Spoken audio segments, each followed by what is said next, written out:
Here is a gentle reminder to all the students who are going to write their exams in May 2025, in fact onwards also. There is no shortcut to success. There can never be any shortcut to success.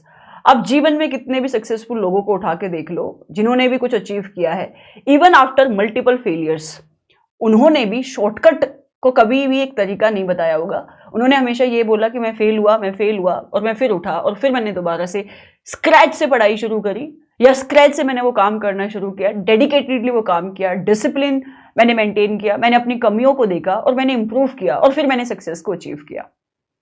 ये कहना इस वजह से important है क्योंकि कुछ ऐसी queries आती हैं जिससे डर लगता है कि बच्चे कहाँ पे जा रहे हैं। जब मैं इंटर वाले बच्चों को पढ़ाती हूँ, उनका पैशन देखती हूँ, और जब मैं फाइनल वाले बच्चों के साथ डील करती हूँ और उनका पैशन देखती हूँ, जमीन आसमान का फर्क है। क्योंकि आप शायद भूल चुके हो कि आपने इस कोर्स की स्टार्टिंग किस पैशन के साथ करी थी, बिकॉज आपके इतने अटेम्प्ट लग चुके हैं और मैं नहीं चाहती कि आपका एक और अटेम्प्ट लगे इसी सर्कल में, जो सर्कल आप फॉलो करते हुए आ रहे हो। जब इंटर वाले बच्चों से आप बात करते हो तो वो कहते हैं कि मुझे कोई फर्क नहीं पड़ता कि नोट 200 पेजेस के हैं या 300 पेजेस के हैं, आप मुझे ये बताओ कि इंस्टीट्यूट कहाँ से क्वेश्चन पूछ सकता है, मैं सब कुछ करने को रेडी हूँ। आप क्लास के अंदर नोट्स लिखवा दो, मैं वो लिखने के लिए रेडी हूँ। आप 4 घंटे की क्लास लेना चाहते हो तो मैं उसको 4 घंटे क्लास में बैठने के लिए रेडी हूँ। लेकिन जब आप फाइनल वाले बच्चों के साथ डील करते हो तो वो कहते हैं कि ऐसा कोई तरीका बता दो कि कम टाइम लगे और बहुत ज्यादा कुछ अच्छा आउटपुट आ जाए। क्या ऐसा कभी हो सकता है कि बहुत कम टाइम और बहुत कम एफर्ट के साथ बहुत कुछ अच्छा आपको लाइफ में मिल जाए? क्या ये बात सुनने में आपको जेन्युइन लगती है? ओके, मैं ज्यादातर किसी और सब्जेक्ट के बारे में डिस्कस नहीं करूंगी, ना मेरी कोई एक्सपर्टीज है। जितना मैंने इस सब्जेक्ट को समझा है और जितना मैंने अपने आपके अप्रोच को भी over a period of time develop करने की कोशिश करी, तो मुझे एक ही चीज समझ में आई है कि देखो, हर एक अटेम्प्ट के अंदर सिर्फ 10% ही बच्चे पास होते हैं, बाकी सारे बच्चे फेल ही होते हैं, और जो बच्चे फेल होते हैं वही इस सर्कल में घूम रहे हैं। ओके, इस सब्जेक्ट को पढ़ने के सिर्फ 3 ही तरीके हैं। एक है सब्जेक्ट को समझना, कंसेप्चुअल नॉलेज लेना, सब्जेक्ट जो इंस्टीट्यूट आपको पढ़ाना चाहता है उसकी थोरो नॉलेज लेना। ओके, दूसरा आपको लर्निंग करनी है, और तीसरा आपको क्वेश्चन सोल्व करने हैं। अनफॉर्चुनेट बात यह है कि आप तीनों ही स्टेप्स के ऊपर फेल होते हो। आप कंसेप्चुअल नॉलेज भी बहुत आधी अधूरी लेना चाहते हो, जितना भी आपको लगता है कि इतना रेलिवेंट है मेरे पेपर के लिए, पता नहीं रेलिवेंट है ये बता कौन रहा है।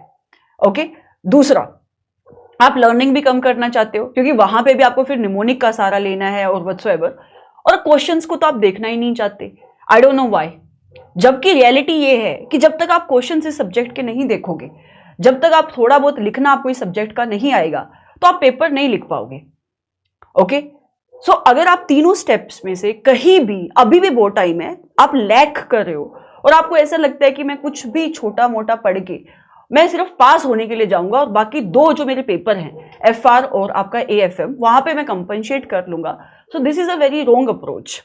बहुत सारे बच्चों का ये भी आउटलुक होता है कि एक बार पेपर निकाल लूं, डिग्री मेरे हाथ में आ जाए, उसके बाद में जाकर अपना जो भी मेरा प्रैक्टिकल एक्सपोजर होगा तो उसके हिसाब से मेरे सब्जेक्ट को समझूंगा, which is also not right. आप किसी भी बिग 4 का अगर इंटरव्यू देने के लिए बैठोगे तो वो आपसे यही पूछेगा, मटेरियलिटी क्या होती है, जरा निकाल के बता दोगे? ये परफॉर्मेंस मटेरियलिटी और ओवरऑल मटेरियलिटी में डिफरेंस क्या बता दोगे? Are you getting me? वो आपको एक सिनेरियो दे देगा कि फ्रॉड कैसे यहाँ पे आप आइडेंटिफाई करोगे, फ्रॉड कैसे हो सकता है, वो आपसे ये पूछ लेगा। आपने कभी उस सब्जेक्ट को नजरों से देखा ही नहीं। ओके, और even when it comes to exam का पर्सपेक्टिव की तैयारी, मैं वहां पे भी यही बात मानती हूं कि जब आप एग्जाम के लिए भी तैयारी कर रहे हो तो भी इंस्टीट्यूट का अगर आप कभी भी ध्यान से इंटीग्रेटेड केस सिनेरियो पढ़ते हो तो वो केस सिनेरियो बहुत कंसेप्चुअल केस सिनेरियो होते हैं, बट वहां पे भी आप यही कोशिश करते हो कि ऊपर से मत शुरू करो, नीचे से शुरू करो, MCQ से। पहले MCQ समझा दो, केस सिनेरियो बाद में समझाना, ताकि वो रट ले, हम चाट लें उनको। Okay, so I just want to say कि हर बार रिजल्ट आता है, 10% बच्चा निकलता है, और इस बार भी 10% या ज्यादातर मान लो बहुत अच्छा रिजल्ट आ गया तो 15% बच्चा ही पास होने वाला है।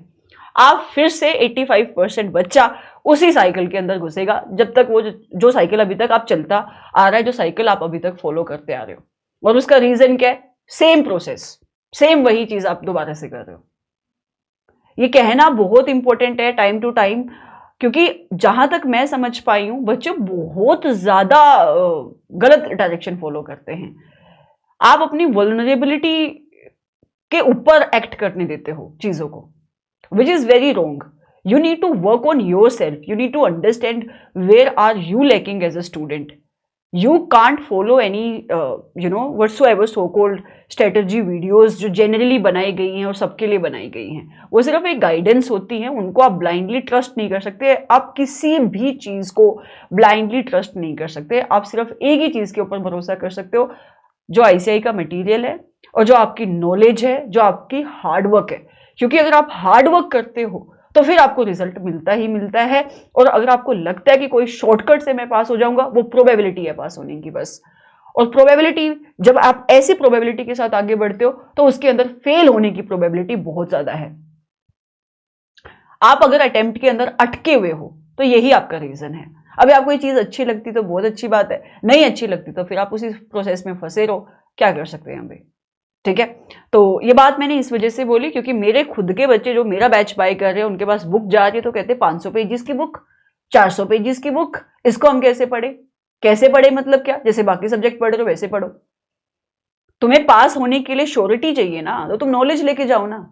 तुम्हें लेनी नहीं है वो, तुम्हें चाहिए कि मेरे को कोई रेलिवेंट बता दे। अरे relevant what is this relevant? Who is telling you what is relevant? The people who are telling you that this is relevant are the only people who are going to say कि paper is now out of box आ गया थोड़ा सा। अरे what is out of box?